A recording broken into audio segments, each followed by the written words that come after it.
Welcome to my channel on Tech Chronicle with Swastik. In this channel, I will going to give you the latest updates regarding computer science and about the upcoming courses in my channel. Today, I will going to continue operating system full course from where I had left. Today, I will going to tell about in this lecture 10 about round robin scheduling, where you will going to know about what is round robin scheduling with an example of round robin scheduling. I am going to continue from round robin scheduling. What is round robin scheduling?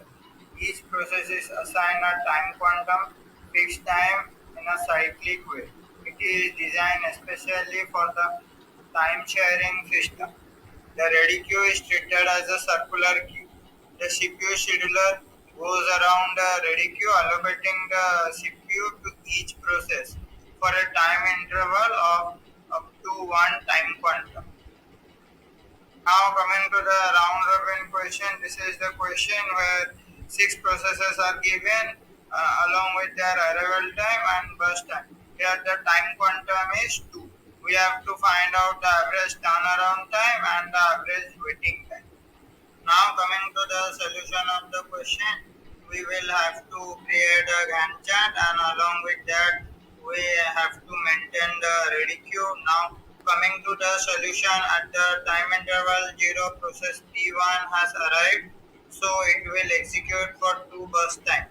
Since the time quantum is given is 2 and we will write P1 in the ready queue. So in P1 now burst time remaining is 2. So now the Gantt chart value is 2. So at the time interval 2 process P2 and P3 has arrived. So in the ready queue we will write P2 and P3 and P1 since it has 2 burst time remaining. Now P2 will execute 2 time quantum, so the Gantt chart value become 4 and P2 has 3 burst time remaining. Now at the time interval 4, P4 and P5 has arrived. So now we will write P4 and P5 in the ready queue and also P2 since it has 3 burst time remaining. After that P3 will execute since it has 2 burst time remaining and the time quantum is 2, so it will execute its full burst time. So we are not required to write it in ready queue. Now the Gantt chart value becomes 6. At the time interval 6, P6 has arrived. So we need to write P6 in the ready queue. After that, we will execute P1 since P1 has 2 burst time and time quantum is 2. So we are not required to write in ready queue. So now the Gantt chart become 8. Now we will execute P4 since P4 has 1 burst time and the time quantum is 2. So it will execute its 1 burst time. So now the Gantt chart become 9. Since its execute is 1 burst time, so we does not need to write in ready queue. Now P5 will execute its 2 burst time.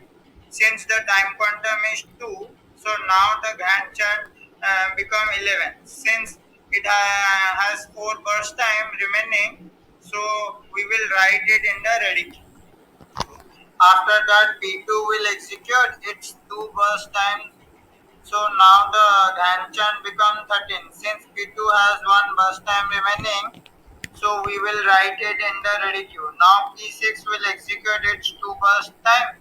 Since the time quantum is 2, so now the Gantt chart value become 15. Since P6 has 1 burst time remaining, so it will write it in the ready queue.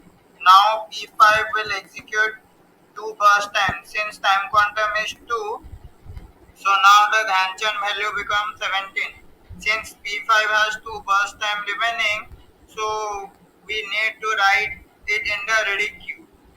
Now P2 will execute its remaining 1 burst time, so the Gantt chart become 18. Now we are not required to write it in the ready queue. Since it executes its all burst time, now P6 will execute its remaining 1 burst time, so the Gantt chart value become 19. Now we are not required to write it in the ready queue since it executes its all burst time. Now in the end P5 will execute its remaining 2 burst time. So the final Gantt chart value become 21. And now all the processes in the ready queue has executed its fully burst time. Now we are going to find out the completion time, turnaround time and waiting time of the question.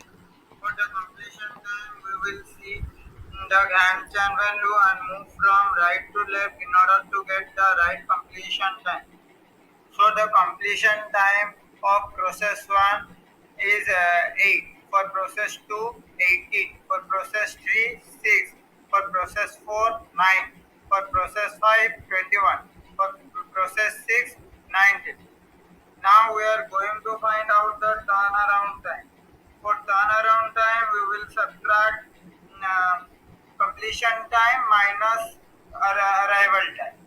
So the turnaround time for process 1 is 8 minus 0, that is 8.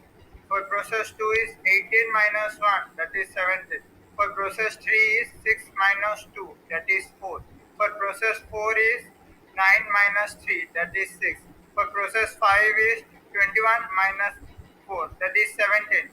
And for the process 6 is 19 minus 5, that is 14. So the total turnaround time is 66. After finding the turnaround time, we will going to find out waiting time for the question, and we can find out waiting time by subtracting turnaround time minus burst time. So for process 1, the waiting time is 8 minus 4, that is 4. For process 2, 17 minus 5, that is 12. For process 3, 4 minus 2, that is 2. For process 4, 6 minus 1, that is 5. For process 5, 17 minus 6, that is 11. For process 6, 14 minus 3, that is 11. So the total waiting time is 45.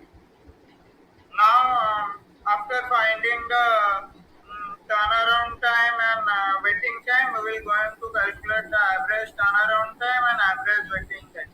So the average turnaround time is total value of the 6 processes, that is 66, divided by number of processes, that is 6. So the average turnaround time is 66 divided by 6, that is 11. The average waiting time is total value of the 6 processes, that is 45, divided by total number of processes, that is 6. So the average waiting time is 45 divided by 6, that is 7.5. Thank you. That's all for this lecture 10 of round robin. If you like this video, then like, share, and subscribe to my channel. Thank you.